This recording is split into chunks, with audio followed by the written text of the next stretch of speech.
ಓಂ ಗುರುಭ್ಯೋ ನಮಃ. Hi friends, welcome to my channel ರಾಶಿ ಮತ್ತು ನಕ್ಷತ್ರ. ನಾನು ಸಂಗೀತ. ನನ್ನ ರೀಲ್ಸಲ್ಲಿ ಹೇಳಿದ ಪ್ರಕಾರ ಗೋಚಾರದ ಫಲ ತಿಳ್ಕೊಳ್ಳೋಣ. ಸೊ ಈ ಗೋಚಾರದ ಫಲ ಅನ್ವಯಿಸೋದು ಯಾರಿಗೆ ಮಂಗಳ ದಶ ಭುಕ್ತಿ ಅಥವಾ ಅಂತರ್ಭುಕ್ತಿ ನಡೀತಾ ಇರುತ್ತೆ ಅವ್ರಿಗೆ ಮಾತ್ರ ಈ ಗೋಚಾರದ ಫಲ ಅನ್ವಯಿಸೋದು. ಸೊ ಲಗ್ನದಲ್ಲಿ ನಿಮ್ಮ ಲಗ್ನ ತಿಳ್ಕೊಳ್ಳೋದು ಹೇಗೆ ಅಂತ ನಾನು ನಿಮಗೆ ನನ್ನ ಹಳೆ ವಿಡಿಯೋದಲ್ಲಿ ಹೇಳಿದ್ದೀನಿ ನಾನು ನಿಮಗೆ. ಸೊ ಆದ್ದರಿಂದ ನಿಮ್ಮ ಲಗ್ನದಲ್ಲಿ ತಿಳ್ಕೊಂಡು ಜೊತೆಗೆ ನಿಮಗೆ ದಶಾಭುಕ್ತಿ ಅಂತರ್ಭುಕ್ತಿ ನಡೀತಾ ಇದ್ರೆ ಮಾತ್ರ ನಿಮ್ಮ ಲಗ್ನದ ಮುಖಾಂತರ ತಿಳ್ಕೊಂಡು ನೀವು ಸ್ವಲ್ಪ ಎಚ್ಚೆತ್ಕೊಳ್ಳೋದು, ಚೆನ್ನಾಗಿದ್ರೆ ಸ್ವಲ್ಪ ಇನ್ನೂ ಹೆಚ್ಚಿನ ಶ್ರಮ ಬೀಳ್ಬೇಕನ್ನೋ ನೋಡ್ಕೊಳ್ಳೋದು ನೀವು ಅನ್ವಯಿಸ್ಕೋಬೋದು. ಸೊ ಇದು ಬಂದು ಜೂನ್ 20ನೇ ತಾರೀಕುವರೆಗೂ ಮಾತ್ರ ಇರುತ್ತೆ ಈ ಗೋಚಾರದ ಫಲ. ಮತ್ತೆ ಬದಲಾವಣೆ ಆಗುತ್ತೆ ಜೂನ್ 20ರ ಮೇಲೆ. ಯಾಕಂತಂದ್ರೆ ಜೂನ್ 20 ಕಳ್ಕೊಂಡು ಜೂನ್ 21ರಿಂದ ವೃಷಭ ರಾಶಿ ಅಥವಾ ವೃಷಭ ಲಗ್ನಕ್ಕೆ ಗೋಚಾರ ಸ್ಟಾರ್ಟ್ ಆಗುತ್ತೆ. ಸೊ ಇವಾಗ ಮೇಷ ಲಗ್ನ ಹೇಗಿದೆ ಗೋಚಾರ ಫಲ? ಮೇಷ ಲಗ್ನಕ್ಕೆ 1ನೇ ಮನೆ 8ನೇ ಮನೆ ಇದು ಫಲ ಕೊಡೋದ್ರಿಂದ ಮೇಷ ಲಗ್ನದವ್ರಿಗೆ ಬಿಸ್ನೆಸ್ಸಲ್ಲಿ ಪ್ರಾಬ್ಲಮ್ ಆಗುತ್ತೆ. ಮತ್ತು ಸ್ಟೂಡೆಂಟ್ಸ್ಗೆ ಸ್ವಲ್ಪ ಸೆಲ್ಫ್ ಎಫರ್ಟ್ ಜಾಸ್ತಿ ಇರಬೇಕು. ಹಾಗೂ ಈ ಮನಿ ಪ್ರಾಬ್ಲಮ್ ಯಾರಿಗೂ ಕೊಡೋಕೆ ಹೋಗ್ಬೇಡಿ, ದುಡ್ಡು ಯಾರಿಗೂ ಕೊಡೋಕೆ ಹೋಗ್ಬೇಡಿ. ಕೊಡೋವಂಥ ಡಿಸಿಷನ್ ಎಲ್ಲ ಸ್ವಲ್ಪ ಮುಂದಕ್ಕೆ ಕೊಟ್ಕೊಳ್ಳಿ ಒಂದು 20ನೇ ತಾರೀಕುವರೆಗೂ. ಹಾಗೂ ಸೊ ಮದುವೆನಲ್ಲಿ ಸ್ವಲ್ಪ ಟೆನ್ಷನ್ಸ್ ಆಗುತ್ತೆ, ಹೆಲ್ತ್ ಇಶ್ಯೂಸ್ ಬರುತ್ತೆ. ಸೊ ನೋಡ್ಕೊಳ್ಳಿ, ಹೆಲ್ತ್ ನೋಡ್ಕೊಳ್ಳಿ. ಸೊ ಮುಂದಿನ ತಿಂಗಳು 20ನೇ ತಾರೀಕುವರೆಗೂ ಮನಿ ಮ್ಯಾಟ್ರಲ್ಲಿ ಹಾಗೂ ಹೆಲ್ತ್ ವಿಚಾರದಲ್ಲಿ ಹುಷಾರಾಗಿರಿ ಮೇಷ ಲಗ್ನದವರು. ಇನ್ನು ವೃಷಭ ಲಗ್ನದವ್ರಿಗೆ 7ನೇ ಮನೆ ಮತ್ತು 12ನೇ ಮನೆ ಬಂದು ಮಂಗಳ ಮನೆ. ಸೊ ಅದು 12ನೇ ಮನೆಯಲ್ಲಿ ಕೂತ್ಕೊಳ್ಳೋದ್ರಿಂದ ಮಂಗಳ 12ನೇ ಮನೆ ಬಂದು ವ್ಯಯ ಭಾವ ಅಂತ ಹೇಳ್ತಾರೆ. Means it's A expenditure house ಅಂತ, ಖರ್ಚಿನ ಮನೆ ಅದು. ಸೊ ಖರ್ಚು ಜಾಸ್ತಿ ಇರುತ್ತೆ. ವಿದ್ಯಾರ್ಥಿಗಳಿಗೆ, ಸ್ಟೂಡೆಂಟ್ಸ್ಗೆ ಅಷ್ಟು ಓದೋದ್ರಲ್ಲಿ ಅಷ್ಟು ಇಂಟ್ರೆಸ್ಟ್ ಬರೋದಿಲ್ಲ. ಸೊ ಅವರು ಮೈಂಡ್ ಆ ಕಡೆ ಈ ಕಡೆ ಹೋಗ್ತಾ ಇರುತ್ತೆ. ಈಗ ಜಸ್ಟ್ ರಜಾ ಇರೋದ್ರಿಂದ ಸೊ ಅದು ಸ್ವಲ್ಪ ಪ್ರಾಬ್ಲಮ್ ಅಂತ ಅಂದ್ಕೊಳ್ಳೋದೇನು ಬೇಡ. ಬಟ್ ಬೇರೆ ಕೆಲವರೆಲ್ಲ ಈಗ ಬೇರೆ ಬೇರೆ ಎಕ್ಸಾಮ್ಸ್ ಬರಿತಾ ಇರೋರೆಲ್ಲರೂ ಫೀಲ್ ಮಾಡ್ಕೊಳ್ಳೋದು ಬೇಡ. So hope for the best. ಸ್ವಲ್ಪ 20ನೇ ತಾರೀಕು ಮೇಲೆ ರಿಸಲ್ಟ್ಸ್ ಬರೋದಾದರೆ ಕೆಲವೊಂದು ಚೇಂಜಸ್ ಆಗುತ್ತೆ ಗೋಚಾರದ ಫಲದಲ್ಲಿ. ಹೆಲ್ತ್ ಇಶ್ಯೂಸ್ ಇರುತ್ತೆ, ಹೆಲ್ತ್ ನೋಡ್ಕೊಬೇಕಾಗತ್ತೆ. ಸೊ ಮ್ಯಾರೇಜಲ್ಲಿ ಸ್ವಲ್ಪ ಟೆನ್ಷನ್ಸ್ ಆಗುತ್ತೆ, ಅದನ್ನು ನೋಡ್ಕೊಳ್ಳಿ. ಸೊ ಇದು ಫೈರಿ ಪ್ಲಾನೆಟ್ ಆದ್ದರಿಂದ ಸೊ ಇದು ಕೋಪ ಬರ್ಸೋದು ಜಾಸ್ತಿ ಈ ಗೋಚಾರದ ಫಲದಲ್ಲಿ. ಕೆಲವ್ರಿಗೆ ಇಮಿಡಿಯೇಟಾಗಿ ಕೋಪಗಳು ಬರ್ತಾ ಇರುತ್ತೆ. ಯಾಕೆ ಅಂತಂತಂದರೆ ಇದು ಮಂಗಳ ಅಂತಂದರೆ it's A fiery planet and ಕೋಪ ಬರ್ತಾ ಇರೋದ್ರಿಂದ ಸೊ ಇದ್ದಕ್ಕಿದ್ದಂಗೆ ಮುಗಿನ ಮೇಲೆ ಕೋಪ ಇರುತ್ತೆ ಅಂತ ತಿಳ್ಕೊಳ್ತೀರ ಅಂತಾರಲ್ಲ, ಆ ಥರ. ಸೊ ಅದ್ರ ಜೊತೆಗೆ ಈ ಗೋಚಾರ ಫಲನೂ ಇದು ಅಪ್ಲೈ ಆಗೋಯ್ತು ಅಂತಂತಂದರೆ ಇನ್ನೂ ಹಿಂಸೆ. ಸೊ ವೃಷಭ ಲಗ್ನದವರು ಸ್ವಲ್ಪ ಹೆಲ್ತ್ ಇಶ್ಯೂಸ್ನ ನೋಡ್ಕೊಳ್ಳಿ. ಬಿಸ್ನೆಸ್ಸಲ್ಲಿ ಏನು ಲೋನ್ಗಿನ್ಗೆಲ್ಲ ಅಪ್ಲೈ ಮಾಡ್ಕೊಳಕ್ಕೆ ಹೋಗ್ಬೇಡಿ ಸದ್ಯದಲ್ಲಿ. ಸೊ ಸ್ವಲ್ಪ ಲಾಸ್ ಆಗೋ ಅಂಥ ಚಾನ್ಸಸ್ ತೋರಿಸ್ತಾ ಇದೆ, ಹುಷಾರಾಗಿರಿ.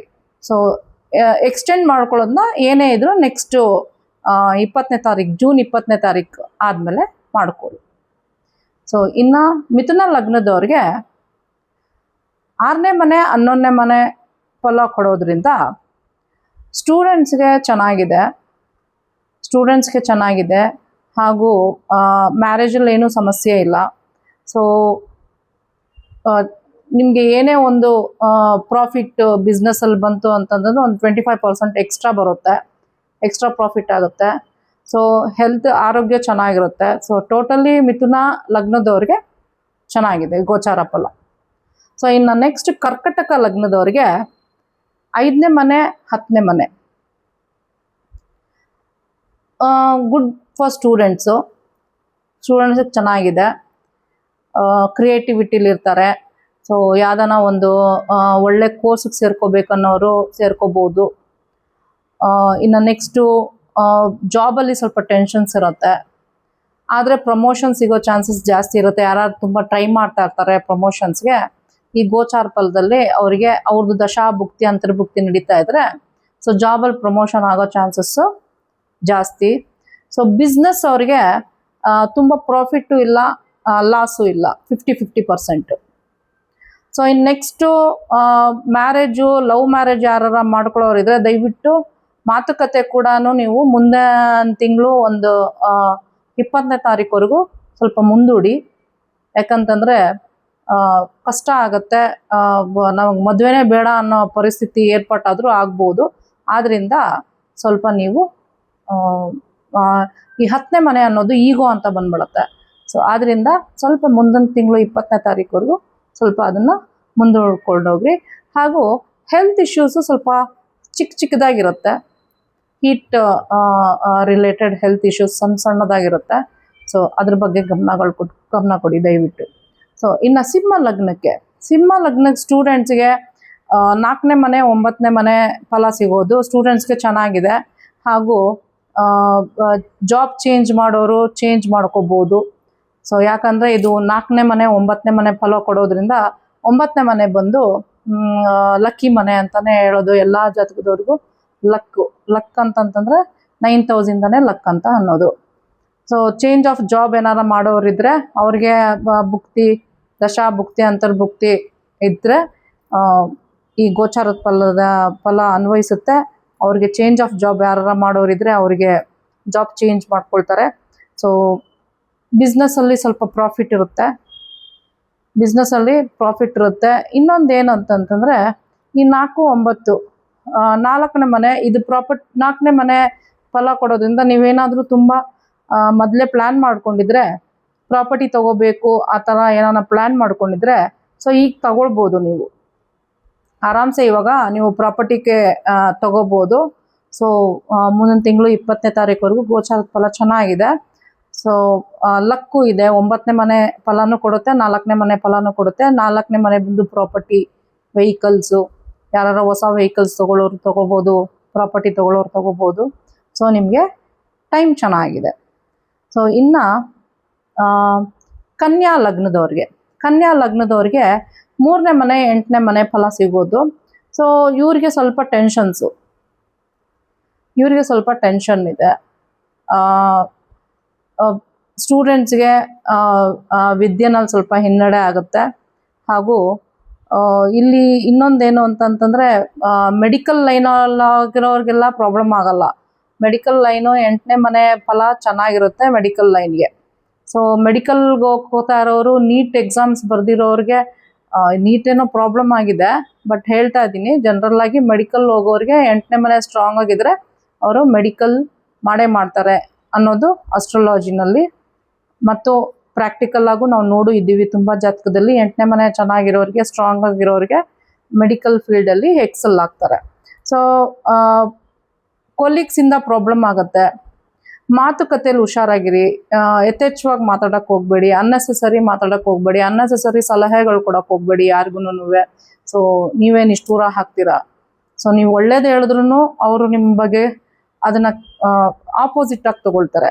ಸೊ ಆದ್ದರಿಂದ ನೀವು ದಯವಿಟ್ಟು ಸಲಹೆಗಳು ಕೊಡೋಕ್ಕೆ ಹೋಗಬೇಡಿ. ಹಾಗೂ ಹೆಲ್ತ್ ವೈಸ್ ಸ್ವಲ್ಪ ಹುಷಾರಾಗಿರಿ. ಯಾರಿಗೆ ಇದು ಸೇಮ್ ರಿಪೀಟ್ ಮಾಡ್ತಾ ಇದ್ದೀನಿ, ಯಾರಿಗೆ ದಶಾ ಭುಕ್ತಿ ಅಂತರ್ಭುಕ್ತಿ ನಡೀತಾ ಇರೋರು ಮಾತ್ರ ಈ ಗೋಚಾರ ಫಲ ಅನ್ವಯಿಸೋದು. ಆದರೆ ಆನ್ಸಿಸ್ಟರ್ ಪ್ರಾಪರ್ಟಿಗೆ ಯಾರು ತುಂಬ ಪ್ರಯತ್ನ ಮಾಡ್ತಾ ಇರ್ತಾರೆ ಅವ್ರಿಗೆ ಗ್ರೀನ್ ಸಿಗ್ನಲ್ಸ್ ಸಿಗೋ ಚಾನ್ಸಸ್ಸು ಜಾಸ್ತಿ ಇದೆ. ಆನ್ಸಿಸ್ಟರ್ ಪ್ರಾಪರ್ಟೀಸ್ನ ನೋಡಬೇಕು, ತುಂಬ ಪ್ರಯತ್ನ ಮಾಡ್ತಾ ಇರ್ತಾರೆ. ಮಾತುಕತೆ, ಪೇಪರ್ಸ್ ಬಗ್ಗೆ, ಅದ್ರ ಬಗ್ಗೆ ಪೇಪರ್ ವರ್ಕ್ ಮಾಡ್ತಾ ಅವ್ರಿಗೆಲ್ಲ ಸಕ್ಸಸ್ ಇದೆ. ಸೊ ಒಂದು ಕೆಟ್ಟದಿದ್ರೆ ಒಂದು ಒಳ್ಳೇದು ಇದ್ದೇ ಇರುತ್ತೆ, ಒಂದು ಒಳ್ಳೇದು ಕೊಡುತ್ತೆ. ಅದನ್ನು ನೀವು ತಿಳ್ಕೊಬೇಕು. ಸೊ ಇನ್ನು ನೆಕ್ಸ್ಟು ತುಲಾ ಲಗ್ನಕ್ಕೆ ಪೀರಿಯಡ್ ಚೆನ್ನಾಗಿದೆ. ಎಜುಕೇಷನಲ್ಲಿ ಸ್ಟೂಡೆಂಟ್ಸ್ಗೆ ಚೆನ್ನಾಗಿದೆ. ಸೊ ಅದು 7ನೇ ಮನೆ 2ನೇ ಮನೆ 7ನೇ ಮನೆ ಆದ್ರಿಂದ ಗಂಡ ಹೆಂಡತಿರಲ್ಲಿ ಸ್ವಲ್ಪ ಮಾತುಕತೆ, ಒಂದು ಸ್ವಲ್ಪ ಯಾರಾದರೂ ಒಬ್ರು ಕೋಪ ಮಾಡಿಕೊಂಡ್ರೆ ಒಬ್ಬರು ಸೈಲೆಂಟಾಗಿ ಇದ್ದು ಬಿಡೋದು ಒಳ್ಳೆಯದು. ಒಂಚೂರು ಜಾಸ್ತಿ ಇಲ್ಲ, ಒಂದು ಸ್ವಲ್ಪ. ಸೊ ಟೀಚರ್ಸು ಹಾಗೂ ಸ್ಟೂಡೆಂಟ್ಸು, ಈ ಸ್ಟೂಡೆಂಟ್ಸ್ಗೆ ಎಲ್ಲ ಕಡೆಯಿಂದನೂ ಸಪೋರ್ಟು. ಟೀಚರ್ಸು ಜೊತೆಗೆ ಅವ್ರ ಜೊತೆಗೆ ಓದೋರು ಅವರೆಲ್ಲರೂ ಸಪೋರ್ಟ್ ಮಾಡ್ತಾರೆ ಸ್ಟೂಡೆಂಟ್ಸ್ಗೆ. ಸೊ ಬಿಸ್ನೆಸ್ಸಲ್ಲಿ ಚೆನ್ನಾಗಿದೆ. ಸೊ ಲಾಸ್ ಅಂತ ಏನಿಲ್ಲ ಬಿಸ್ನೆಸ್ಸಲ್ಲಿ. ಹೆಲ್ತು ಸ್ವಲ್ಪ ಮೈನರ್ ಹೆಲ್ತ್ ಇಶ್ಯೂಸ್ ಇರುತ್ತೆ, ಸ್ವಲ್ಪ ನೋಡ್ಕೊಬೇಕಾಗತ್ತೆ ತುಲಾ ಲಗ್ನದವರು. ಸೊ ಇನ್ನು ನೆಕ್ಸ್ಟು ವೃಶ್ಚಿಕ ಲಗ್ನ. ಸೊ ವೃಶ್ಚಿಕ ಲಗ್ನಕ್ಕೆ ಇದು 8ನೇ ಮನೆ ಹಾಗೂ 1ನೇ ಮನೆ ಅಂತಲೇ ಬರೋದು. ಇದಕ್ಕೂ ಸೇಮು ಮಂಗಳನ ಮನೆ ಆದ್ದರಿಂದ. ಸೊ ವೃಶ್ಚಿಕ ಲಗ್ನ ಅದು ಒಂದು 8ನೇ ಮನೆಯಲ್ಲಿ ಮಂಗಳ ಕೂತ್ಕೊಂಡಿರೋದು, ಅದಕ್ಕೆ 8ನೇ ಮನೆ ಆಪೋಸಿಟ್ ಕೂತ್ಕೊಂಡಿರೋದ್ರಿಂದ ಆರೋಗ್ಯನ ಸ್ವಲ್ಪ ತುಂಬ ಹುಷಾರಾಗಿ ನೋಡ್ಕೋಬೇಕು. ಸೊ ಯಾಕಂತಂದರೆ ಮೈನರ್ ಹೆಲ್ತ್ ಇಶ್ಯೂಸ್ ಜಾಸ್ತಿ ಇರುತ್ತೆ. ಜಾಸ್ತಿ ಮೈನರ್ ಅಂತಂದರೆ ಕೆಲವ್ರಿಗೆ ಒಂದು ನೆಗಡಿ ಕೆಮ್ಮು ಏನೋ ಒಂದಾಗುತ್ತೆ, ಹೊಟ್ಟೋಗುತ್ತೆ. ಬಟ್ ಇವ್ರಿಗೆ ಸ್ವಲ್ಪ ವೃಶ್ಚಿಕ ಲಗ್ನದವ್ರಿಗೆ ಸ್ವಲ್ಪ back to back minor health issues ಕಾಣಿಸ್ತಾ ಇದೆ. ಸೊ ಆದರೆ ದುಡ್ಡು ಕಾಸು ವಿಚಾರದಲ್ಲಿ ಚೆನ್ನಾಗಿದೆ. ಸೊ ಜಾಬಲ್ಲಿ ಚೆನ್ನಾಗಿದೆ. ಸೊ ಪ್ರಮೋಷನ್ಸ್ ಸಿಗೋ ಚಾನ್ಸಸ್ ಜಾಸ್ತಿ ಇದೆ. ಒಂದು ಕಡೆ ಸಮಸ್ಯೆ ಅಂದರೆ ಒಂದು ಕಡೆ ಒಳ್ಳೇದಿದ್ದೇ ಇರುತ್ತೆ. So good and bad both. So ಇನ್ನು ಧನುರ್ ಲಗ್ನ. ಸೊ ಧನುರ್ ಲಗ್ನದಲ್ಲಿ 5, 12 ಮನೆ ಇದು ಮಂಗಳದ ಮನೆ. ಸೊ ಎಜುಕೇಷನಲ್ಲಿ ಪ್ರಾಬ್ಲಮ್ ಇದೆ, ಎಜುಕೇಷನಲ್ಲಿ ಪ್ರಾಬ್ಲಮ್ ಆಗುತ್ತೆ, ಹಾಗೂ ಬಿಸ್ನೆಸ್ಸಲ್ಲಿ ಲಾಸ್ ಆಗುತ್ತೆ, ಕನ್ಫ್ಯೂಷನ್ಸ್ ಇರ್ತಾರೆ. ಸೊ ಹೆಲ್ತ್ ಇಶ್ಯೂಸು, ಸ್ವಲ್ಪ ಹೆಲ್ತ್ ಇಶ್ಯೂಸು 12ನೇ ಮನೆ ಆದ್ದರಿಂದ ಸಣ್ಣ ಪುಟ್ಟಕ್ಕೆ ಏನಕ್ಕಾದರೂ ಯಾರಾದರೂ ಆಲ್ರೆಡಿ ಪ್ರಾಬ್ಲಮ್ಮು ಹೆಲ್ತ್ ಇಶ್ಯೂಸಲ್ಲಿ ಇರೋರು, ಆಲ್ರೆಡಿ ಹೆಲ್ತ್ ಇಶ್ಯೂಸ್ ಇದ್ದು ಅವ್ರಿಗೆ ದಶಾಭುಕ್ತಿ ಅಂತರ್ಭುಕ್ತಿನಲ್ಲಿ ಮಂಗಳ ಇದ್ದರೆ ಅವ್ರಿಗೆ ಹಾಸ್ಪಿಟಲೈಸೇಷನ್ ಆಗೋ ಚಾನ್ಸಸ್ ಜಾಸ್ತಿ ಇದೆ. ದುಡ್ಡು ಕಾಸಲ್ಲಿ ಸ್ವಲ್ಪ ಸಮಸ್ಯೆ ಇದೆ. ಇನ್ನು ಮಕರ ಲಗ್ನ. ಸೊ ಮಕರ ಲಗ್ನದವ್ರಿಗೆ 4, 11 ಇದು ಏನಪ್ಪ ಮನೆಗಳು ಇದಾಗೋದು, ಫಲ ಸಿಗೋದು. ಸೊ ಇವ್ರಿಗೂ ಅಷ್ಟೇ ಪ್ರಾಪರ್ಟಿ ಮೇಲೆ ಇನ್ವೆಸ್ಟ್ ಮಾಡಿ, ವೆಹಿಕಲ್ ಮೇಲೆ ಇನ್ವೆಸ್ಟ್ ಮಾಡಿ. ಸೊ ಮ್ಯಾರೇಜಲ್ಲಿ ಸ್ವಲ್ಪ ಕಮ್ಮಿ ಇಂಟ್ರೆಸ್ಟು. 4ನೇ ಮನೆ ಸ್ವಲ್ಪ ಸ್ಟ್ರಾಂಗ್ ಆಗಿದ್ದಾಗ ಮದುವೆ ವಿಚಾರದಲ್ಲಿ ಸ್ವಲ್ಪ ಕಮ್ಮಿ ಇಂಟ್ರೆಸ್ಟ್ ಇರುತ್ತೆ. ಯಾರಾದರೂ ಮದುವೆಗೆ ಟ್ರೈ ಮಾಡ್ತಾಯಿದ್ರೆ 1 ತಿಂಗಳು ಬಿಟ್ಬಿಡಿ, ಈ ಗೋಚಾರದ ಫಲ ಮುಗಿಯೋವರೆಗೂ ಬಿಟ್ಬಿಡಿ, ಆಮೇಲೆ ಪ್ರಯತ್ನ ಮಾಡಿ, ಸಕ್ಸಸ್ ಆಗುತ್ತೆ. ಸೊ ಸ್ವಲ್ಪ ಹೆಲ್ತ್ ಇಶ್ಯೂಸ್ ಇರುತ್ತೆ. ಸೊ ದುಡ್ಡು ಹಣಕಾಸಿನಲ್ಲಿ ಫ್ಲೋ ಇರುತ್ತೆ, ಬಟ್ ಸ್ಲೋ ಇರುತ್ತೆ. ಸೊ ನೆಕ್ಸ್ಟು ಕುಂಭ ಲಗ್ನ. ಸೊ ಕುಂಭ ಲಗ್ನದವ್ರಿಗೆ 3, 10ನೇ ಮನೆ ಬಂದು ಮಂಗಳ. ಸೊ ಫಲ ಸಿಗೋದು. ಸ್ವಲ್ಪ ಸ್ಟೂಡೆಂಟ್ಸು ಲೇಝಿ ಆಗಿರ್ತಾರೆ. ಇವಾಗ ಲೇಝಿನೆಸ್ಸು ಸ್ವಲ್ಪ ಬಿಟ್ಟೋಯ್ತು ಅಂತಂತಂದರೆ ಬಿಸ್ನೆಸ್ಸಲ್ಲೂ ಅಷ್ಟೇ ಸ್ವಲ್ಪ ಒಂಚೂರು ಇಂಪ್ರೂವ್ಮೆಂಟ್ ಆಗಬೇಕು, ಲಾಸ್ ಆಗಬಾರ್ದು, ಪ್ರಾಫಿಟ್ ಬರಬೇಕು ಅಂತಂತಂದರೆ, ಲಾಸ್ ಇಲ್ಲ, ಪ್ರಾಫಿಟ್ ಸ್ವಲ್ಪ ಜಾಸ್ತಿ ಬೇಕು ಅಂತಂದರೆ ಲೇಝಿನೆಸ್ ಬಿಟ್ಟು ಸ್ವಲ್ಪ ಮುಂದಕ್ಕೆ ಹೋಗಬೇಕಾಗತ್ತೆ ಕುಂಭ ಲಗ್ನದವ್ರಿಗೆ. ಹೆಲ್ತು ಓಕೆ, ಏನು ಪ್ರಾಬ್ಲಮ್ ಇಲ್ಲ ಹೆಲ್ತಿಗೆ. So cool. ಸೊ ಇನ್ನು ಮೀನ ಲಗ್ನ. ಸೊ ಮೀನ ಲಗ್ನಕ್ಕೆ 2ನೇ ಮನೆ ಮತ್ತು 9ನೇ ಮನೆ ಬಂದು ಗೋಚಾರ ಫಲ. ಸೊ ಸೇಮ್ ಚೆನ್ನಾಗಿರುತ್ತೆ, ಸ್ಟೂಡೆಂಟ್ಸಿಗೆ ಚೆನ್ನಾಗಿರುತ್ತೆ, ಪ್ರಾಫಿಟ್ ಬರುತ್ತೆ ಬಿಸ್ನೆಸ್ಸಲ್ಲಿ, ಹೆಲ್ತ್ ಇಶ್ಯೂಸ್ ಇರೋಲ್ಲ, ಮೈನರ್ ಇಶ್ಯೂಸು ಇರೋಲ್ಲ. ಸೊ ಚೆನ್ನಾಗಿದೆ. ಸೊ ಮ್ಯಾರೇಜ್ ಯಾರು ಪ್ರಯತ್ನ ಮಾಡ್ತಾಯಿದ್ದವರು ಟ್ರೈ ಮಾಡ್ಬೋದು, ಸಕ್ಸಸ್ ಆಗುತ್ತೆ. ದೊಡ್ಡವರಿಂದ 9ನೇ ಮನೆ ಅಂತಂತಂದರೆ ದೊಡ್ಡವ್ರ ಮುಖಾಂತರ, 2ನೇ ಮನೆ ಅಂದರೆ ಮ್ಯಾರೇಜಲ್ಲಿ ಇಂಟ್ರೆಸ್ಟ್ ಇರೋರು ಮ್ಯಾರೇಜ್ ಆಗುತ್ತೆ. ಹೆಲ್ತ್ ಇಶ್ಯೂಸ್ ಆಗುತ್ತೆ, ಆದರೆ ಊಟ ತಿಂಡಿ ವಿಚಾರದಿಂದ ಮಾತ್ರ ನಿಮಗೆ ಹೆಲ್ತ್ ಇಶ್ಯೂಸ್ ಆಗುತ್ತೆ. ಸ್ವಲ್ಪ ಊಟ ತಿಂಡಿನಲ್ಲಿ ಸೊ ಹುಷಾರಾಗಿರಿ. ಸೊ ಇದು ಈ 12 ಲಗ್ನದ್ದು ಗೋಚಾರ ಫಲ ಹೇಳಿದ್ದೀನಿ. ಸೊ ನೆಕ್ಸ್ಟು ಚಾಪ್ಟರ್ 3 ನ್ಯೂಮರಾಲಜಿ ಮಾಡಿಲ್ಲ, ಹಾಕಿಲ್ಲ. ಸೊ ಅದೊಂದು ಮಾಡಬೇಕು. ಸೊ ನಾನು ನೆಕ್ಸ್ಟ್ ವಿಡಿಯೋದಲ್ಲಿ ನಾನು ಕಂಟಿನ್ಯೂ ಮಾಡ್ಕೊಂಡು ಹೋಗ್ತೀನಿ ಇದನ್ನು ಲೆಸನ್ಸ್ನ. So please like, share and subscribe my YouTube channel. ಹಾಗೂ ನನ್ನ ಪೇಜ್ನ ಫಾಲೋ ಮಾಡಿ ಫೇಸ್ಬುಕ್ಕಲ್ಲಿ. ಸೊ ಸರ್ವಜನೋ ಸುಖಿನೋ ಬಂತು. So see you on my next video. Bye.